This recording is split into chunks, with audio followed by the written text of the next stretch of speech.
mistério do ser é a mais profunda e inescapável questão que enfrentamos. Nossa jornada filosófica para o autoconhecimento não é mera curiosidade intelectual, mas a própria essência de nossa existência. Platão vislumbrou a verdade além das sombras da caverna. Buda desvelou a ilusão do ego. Jung mergulhou nas profundezas do inconsciente coletivo. Todos apontaram para uma realidade transcendente que permeia nossa experiência cotidiana. O ser humano é um enigma para si mesmo. Vivemos divididos entre o mundano e o sublime, presos a identidades transitórias enquanto ansiamos pelo eterno. Por que essa dualidade nos define? De onde vem esse impulso incessante de buscar significado? A resposta não está em dogmas ou sistemas fechados, mas na investigação implacável de nossa própria natureza. O caminho para o autoconhecimento é árduo, exigindo que confrontemos nossas sombras e ilusões. Quantos estão dispostos a empreender essa jornada interior? Essa jornada, longe de ser uma abstração filosófica, manifesta-se em cada momento de nossas vidas. Observe como, no decorrer de um único dia, oscilamos entre diferentes estados de consciência. Há momentos de clareza cristalina, quando nos sentimos conectados a algo maior, e outros de confusão e alienação, quando perdemos o contato com o nosso centro. Considere o despertar pela manhã. Naquele breve instante entre o sono e a vigília plena, experimentamos um vislumbre de nossa natureza essencial, antes que as preocupações e identidades do dia a dia se reassentem. É um momento fugaz de pura consciência, livre das construções do ego. Muitos místicos e filósofos, de diferentes tradições, têm apontado para a importância desse estado liminar. O filósofo romano Sêneca escreveu: "Todo dia é uma vida em miniatura." Essa perspectiva nos convida a ver cada jornada diária como uma metáfora de nossa jornada existencial maior. O despertar físico espelha o despertar espiritual. Nossas lutas e conquistas cotidianas refletem nossa busca maior por significado e transcendência. À medida que o dia avança, somos arrastados para o turbilhão de nossas responsabilidades e papéis sociais. Aqui, encontramos o terreno fértil para o que o psicólogo Carl Jung chamou de persona, a máscara que usamos para nos adaptar às expectativas sociais. Esta persona, embora necessária para a navegação social, muitas vezes nos distancia de nosso eu autêntico. Jung advertiu: a persona é aquilo que alguém não é, mas que tanto ele quanto os outros pensam que é. Quantas vezes nos pegamos agindo de maneira incongruente com nossos valores mais profundos, apenas para agradar ou se conformar? Esse conflito interno entre autenticidade e aceitação social é uma fonte constante de tensão existencial. O filósofo dinamarquês Søren Kierkegaard aprofundou essa questão em sua exploração da angústia existencial. Para ele, a angústia surge precisamente desse confronto entre nossas possibilidades infinitas e as limitações impostas pela realidade social. Ele escreveu: "A angústia é a vertigem da liberdade. Essa vertigem se manifesta nos momentos de decisão crucial em nossas vidas. Diante de uma encruzilhada profissional, por exemplo, sentimos o peso de nossa liberdade. Cada escolha implica a renúncia de inúmeras outras possibilidades. É nesse momento que muitos experimentam o que Sartre chamou de náusea existencial, a percepção aguda da contingência de nossa existência. No entanto, é precisamente nesses momentos de crise que temos a oportunidade de um salto quântico em nossa consciência." O psicólogo Abraham Maslow chamou esses momentos de experiências de pico, instantes de clareza transcendente que podem reorientar toda a nossa existência. Mas como cultivar essa consciência expandida em meio às demandas da vida cotidiana? Aqui, as tradições contemplativas oferecem ferramentas preciosas. A meditação, por exemplo, não é apenas um exercício de relaxamento, mas uma prática rigorosa de autoobservação. Quando nos sentamos em silêncio, observando o fluxo de nossos pensamentos e emoções sem julgamento, começamos a perceber a natureza transitória de nossas experiências mentais. Gradualmente, emerge uma consciência testemunha, capaz de observar o drama de nossas vidas com equanimidade. O mestre Zen Thich Nhat Hanh ensina uma prática simples, mas profunda: a atenção plena na respiração. Ao ancorar nossa consciência no ritmo natural da respiração, criamos um ponto de estabilidade em meio ao caos de nossas mentes. Ele diz: respirar é um milagre que nos permite tocar a vida no momento presente. Essa prática pode ser integrada em todos os aspectos de nossa vida diária. Ao lavar a louça, por exemplo, podemos trazer toda a nossa atenção para a sensação da água em nossas mãos, o aroma do sabão, o brilho dos pratos limpos. Transformamos assim uma tarefa mundana em um ato de meditação, um exercício de presença. O filósofo alemão Martin Heidegger falou sobre o conceito de Dasein, o ser aí, a presença autêntica no mundo. Para Heidegger, a maioria de nós vive em um estado de inautenticidade, absorvidos nas preocupações cotidianas e esquecidos de nossa natureza mais profunda. A prática da atenção plena é um caminho para recuperar essa autenticidade perdida. À medida que cultivamos essa presença, começamos a perceber os padrões subconscientes que governam nossas vidas. Observamos como reagimos automaticamente a certas situações, repetindo comportamentos aprendidos na infância ou herdados de nossa cultura. Essa autoobservação é o primeiro passo para a libertação desses condicionamentos. O psicanalista Sigmund Freud comparou esse processo de autodescoberta a uma escavação arqueológica. Camada por camada, desenterramos as estruturas profundas de nossa psique. No entanto, diferentemente de Freud, que focava principalmente nos traumas e complexos, Jung enfatizou também o potencial positivo do inconsciente. Para Jung, o inconsciente não é apenas um repositório de material reprimido, mas uma fonte de sabedoria e criatividade. Ele introduziu o conceito de individuação, o processo pelo qual integramos os diversos aspectos de nossa psique, incluindo a sombra, nossos aspectos negados ou reprimidos, e os arquétipos, padrões universais da experiência humana. Esse processo de integração não é linear, nem fácil. Muitas vezes, envolve períodos de crise e desorientação. O mitólogo Joseph Campbell descreveu esse processo como a jornada do herói, uma narrativa universal de transformação que encontramos em mitos e contos de fadas de todas as culturas. Campbell identificou estágios comuns nessa jornada: o chamado à aventura, o encontro com mentores e aliados, a descida ao submundo, confronto com a sombra, aprovação suprema e o retorno com o elixir da sabedoria.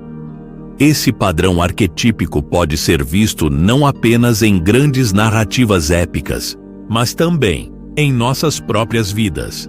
Considere, por exemplo, a experiência de alguém que passa por uma crise de meia-idade. O chamado à aventura pode vir na forma de uma insatisfação crescente com a vida atual. O mentor pode ser um terapeuta ou um livro inspirador.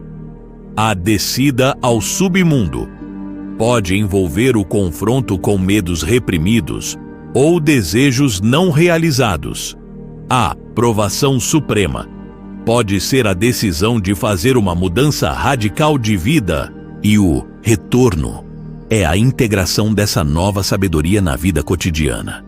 Esse processo de transformação não é apenas individual, mas tem implicações coletivas. O físico e filósofo David Bohm propôs a ideia de uma ordem implícita, subjacente à realidade aparente. Segundo Bohm, nossas consciências individuais são como redemoinhos em um rio, aparentemente separados, mas fundamentalmente interconectados. Essa visão ressoa com antigas tradições espirituais, como o conceito hindu de Atman, o ser individual, e Brahman, a realidade última. A realização da unidade fundamental de toda existência tem profundas implicações éticas. Como podemos tratar o outro como separado se, em um nível mais profundo, somos um? O filósofo africano Ubuntu captura essa ideia na frase: "Eu sou porque nós somos". Essa perspectiva nos convida a ver nossa jornada individual de autoconhecimento como parte de uma evolução coletiva da consciência humana. No entanto, essa visão de unidade não nega a singularidade de cada indivíduo. O filósofo existencialista Jean-Paul Sartre enfatizou a responsabilidade inerente à nossa liberdade. Segundo ele, somos condenados a ser livres, obrigados a fazer escolhas que definem quem somos, sem poder recorrer a autoridades externas ou desculpas. Essa liberdade pode ser assustadora, mas também é a fonte de nossa dignidade e potencial criativo. O psicólogo humanista Carl Rogers argumentou que cada indivíduo tem uma tendência atualizante, um impulso inato para o crescimento e a autorrealização. Nossa tarefa é criar as condições para que esse potencial floresça. Uma prática poderosa para facilitar esse processo é o diário reflexivo. Ao final de cada dia, reserve um tempo para refletir sobre suas experiências. Que momentos trouxeram uma sensação de alinhamento e propósito? Quais situações desencadearam reações automáticas que você gostaria de mudar? Que insights surgiram? Esse exercício de autorreflexão não é apenas um registro passivo de eventos, mas um diálogo ativo com o self. O ato de escrever exterioriza nossos pensamentos e emoções, permitindo que os observemos com maior objetividade. Muitas vezes, soluções para dilemas aparentemente insolúveis emergem espontaneamente nesse processo. Outra prática transformadora é o que o psicólogo Roberto Assagioli chamou de desidentificação. Este exercício envolve reconhecer que não somos nossos pensamentos, emoções ou papéis sociais, mas a consciência que os observa. Assagioli sugeria a seguinte afirmação: eu tenho um corpo, mas não sou meu corpo. Eu tenho emoções, mas não sou minhas emoções. Eu tenho pensamentos, mas não sou meus pensamentos. Eu sou aquele que é consciente de tudo isso.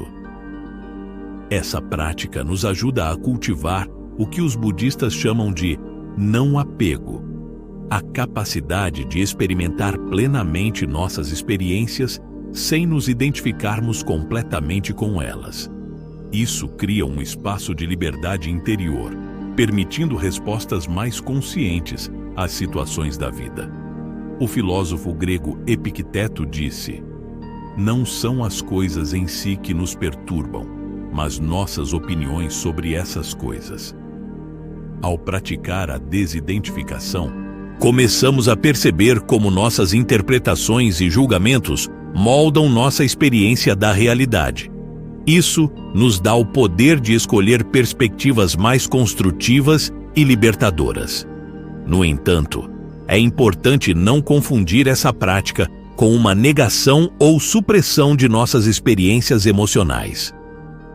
O objetivo não é se tornar frio ou desapegado, mas desenvolver uma relação mais sábia e compassiva com todas as facetas de nossa experiência. O psicólogo e místico Ram Dass falava sobre ser o espaço para tudo. Isso significa cultivar uma consciência ampla o suficiente para acolher toda a gama de experiências humanas: alegria e tristeza, prazer e dor, sucesso e fracasso, sem perder nosso centro.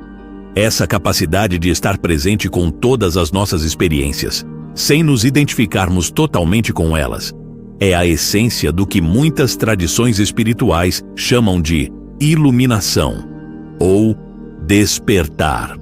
Não é um estado final a ser alcançado, mas uma forma de estar no mundo momento a momento. O Zen Budismo captura essa ideia no conceito de mente de principiante.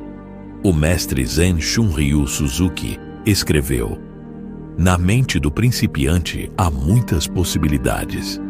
Na mente do especialista, poucas." Essa atitude de abertura e curiosidade nos permite ver o mundo com olhos frescos, livres dos filtros de nossas expectativas e preconceitos. Imagine abordar cada situação em sua vida, desde tarefas rotineiras até grandes desafios, com essa mente de principiante. Como isso mudaria sua experiência? Como afetaria suas relações, seu trabalho, sua relação com você mesmo? O filósofo americano Ralph Waldo Emerson capturou a essência dessa abordagem em seu ensaio Confiança em Si Mesmo. Ele escreveu: "O que está por trás de nós e o que está à nossa frente são coisas pequenas comparadas ao que está dentro de nós. Essa confiança em nossa sabedoria interna é a chave para navegar o labirinto do ser. No entanto, essa jornada de autodescoberta não é um caminho solitário. Paradoxalmente, é através de nossos relacionamentos que muitas vezes descobrimos aspectos mais profundos de nós mesmos." O filósofo Martin Buber falava sobre a importância do encontro eu-tu, um tipo de relação em que vemos e honramos a alteridade do outro, em contraste com as relações eu-isso, diz, onde tratamos os outros como objetos ou meios para um fim. Esses encontros autênticos nos desafiam a expandir nossa consciência, além dos limites de nosso ego individual. Quando realmente escutamos alguém, quando nos permitimos ser tocados por sua experiência única, nosso próprio senso de self se expande. Descobrimos que somos capazes de empatia e compaixão, além do que imaginávamos. O psicólogo Carl Rogers, em seu trabalho sobre relações terapêuticas, identificou 3 qualidades essenciais para esses encontros transformadores: empatia, aceitação incondicional e congruência, autenticidade. Essas qualidades não são relevantes apenas em contextos terapêuticos, mas em todos os nossos relacionamentos. Imagine cultivar essas qualidades em suas interações diárias. Como seria escutar verdadeiramente seu parceiro, seu filho, seu colega de trabalho, sem julgamento e com genuína curiosidade? Como seria se expressar com total autenticidade, sem medo de rejeição? Essa forma de estar em relação não apenas enriquece nossas conexões com os outros, mas também aprofunda nossa conexão conosco mesmos. Ao praticar a aceitação incondicional dos outros, aprendemos a aceitar mais plenamente todos os aspectos de nós mesmos. O psicólogo humanista Abraham Maslow, em seus estudos sobre pessoas autoatualizadas, observou que elas tinham uma capacidade extraordinária de apreciar os aspectos simples e ordinários da vida. Ele chamou isso de experiências culminantes. momentos de êxtase e maravilhamento, que podem ocorrer em situações aparentemente mundanas. Essas experiências não são reservadas para santos ou sábios. Estão disponíveis para todos nós, se aprendermos a prestar atenção. O poeta William Blake capturou essa ideia em seus versos: ver um mundo em um grão de areia e um céu em uma flor silvestre, segurar o infinito na palma da mão e a eternidade em uma hora. Cultivar essa capacidade de maravilhamento é uma prática poderosa. Experimente, por um dia, abordar cada experiência como se fosse a primeira vez. Observe a textura de sua comida, a sensação do vento em sua pele, as nuances de cor em uma flor. Escute as pessoas em sua vida como se nunca as tivesse ouvido antes. Essa prática de atenção plena não apenas enriquece nossa experiência imediata, mas também nos conecta com a vastidão do universo. O astrônomo Carl Sagan expressou eloquentemente essa perspectiva. Somos uma maneira do cosmos conhecer a si mesmo, Niane. Nossa busca pelo autoconhecimento é, nesse sentido, parte da evolução da consciência cósmica. No entanto, essa expansão de consciência nem sempre é um processo suave.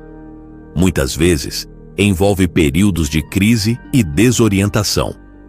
O psiquiatra Stanislav Grof, em seu trabalho com estados alterados de consciência, observou que muitas crises psicológicas são, na verdade, emergências espirituais, oportunidades de crescimento e transformação profunda. Grof argumenta que nossa cultura ocidental moderna carece de um contexto adequado para entender e apoiar essas experiências transformadoras. Em sociedades tradicionais, ritos de passagem e práticas xamânicas forneciam um container para essas jornadas interiores. Em nossa sociedade, o psicólogo transpessoal Ken Wilber propõe um modelo de desenvolvimento que integra insights de tradições espirituais orientais e ocidentais com a psicologia moderna. Ele argumenta que o crescimento psicológico e espiritual ocorre em estágios, cada um transcendendo e incluindo o anterior. Nesse modelo, nossa jornada de autoconhecimento não é linear, mas uma espiral ascendente. Revisitamos temas e desafios em níveis cada vez mais profundos de compreensão e integração. Cada volta da espiral nos oferece uma perspectiva mais ampla e uma capacidade maior de abranger a complexidade da experiência humana. Uma prática poderosa para facilitar esse processo de expansão de consciência é o que o filósofo Pierre Hadot chamou de exercícios espirituais. Estes não são necessariamente práticas religiosas, mas sim métodos de transformação do self e de nossa relação com o mundo. Um exemplo é a prática estoica de amor fati, amor ao destino. Isso envolve aceitar plenamente tudo o que acontece em nossas vidas, não com resignação passiva, mas com um abraço ativo. O filósofo Friedrich Nietzsche expressou isso como a capacidade de dizer sim à vida em todos os seus aspectos, inclusive os dolorosos e desafiadores. Imagine abordar cada situação em sua vida, desde pequenos aborrecimentos até grandes tragédias, com essa atitude de aceitação radical. Como isso mudaria sua experiência? Como transformaria sua relação com o sofrimento? Outro exercício poderoso é a contemplação da morte. Muitas tradições espirituais enfatizam a importância de lembrar nossa mortalidade como um meio de viver mais plenamente. O filósofo Martin Heidegger falava sobre o ser para a morte, como uma forma autêntica de existência. Experimente, por um momento, imaginar que este é o último dia de sua vida. Como você o viveria? Que prioridades emergiriam? Que preocupações perderiam importância? Essa prática não visa induzir ansiedade, mas sim clareza e apreciação pela preciosidade de cada momento. O psicólogo existencial Irving Yalom argumenta que confrontar nossa finitude pode ser um catalisador para uma vida mais autêntica e significativa. Ele escreve: embora a consciência física da morte nos destrua, a ideia da morte nos salva. Essa perspectiva nos convida a viver cada dia com intencionalidade e presença. O filósofo romano Marco Aurélio aconselhou: perfeccione cada ato de sua vida como se fosse o último. Essa atitude transforma até as tarefas mais mundanas em oportunidades de expressão plena de nosso ser. À medida que aprofundamos nossa jornada de autoconhecimento, começamos a perceber que o Self que estamos buscando não é uma entidade fixa, mas um processo em constante evolução. O filósofo budista Nagarjuna falava sobre a vacuidade de todos os fenômenos, não no sentido de um vazio nihilista, mas de uma interdependência radical. Essa visão nos liberta da necessidade de definir ou fixar nossa identidade. Somos, em cada momento, uma confluência única de inúmeras influências biológicas, culturais, psicológicas, espirituais.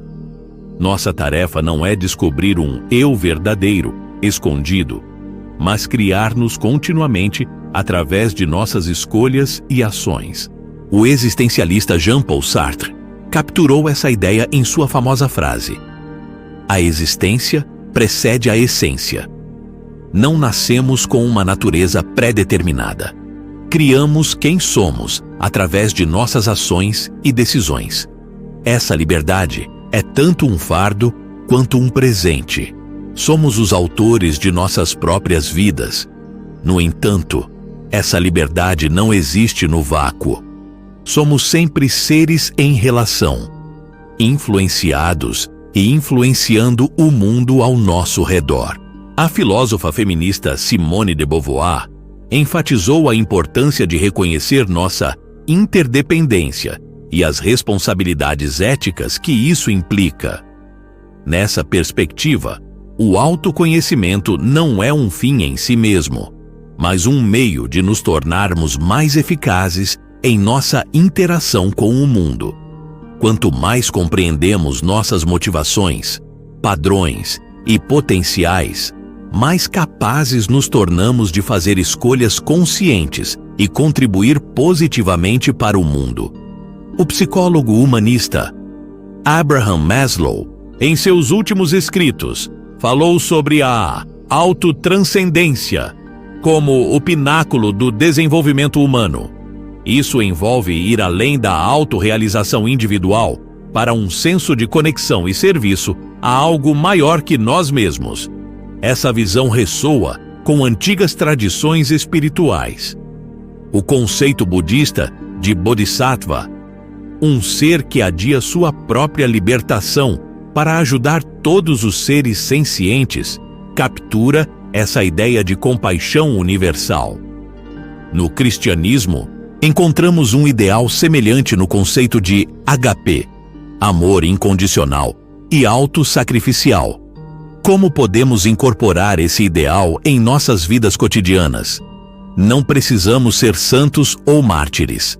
Pequenos atos de bondade, escolhas éticas conscientes, o cultivo de empatia em nossas relações. Todas essas são formas de transcender o ego limitado e nos conectar com uma realidade maior. O psicólogo Erik Erikson, em seu modelo de desenvolvimento do ciclo de vida, identificou a generatividade como uma tarefa crucial da meia-idade.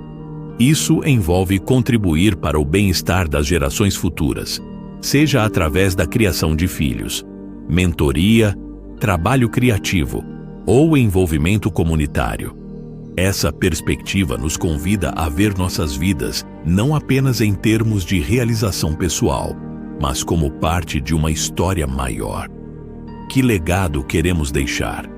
Como nossas ações hoje moldam o mundo que deixaremos para as gerações futuras?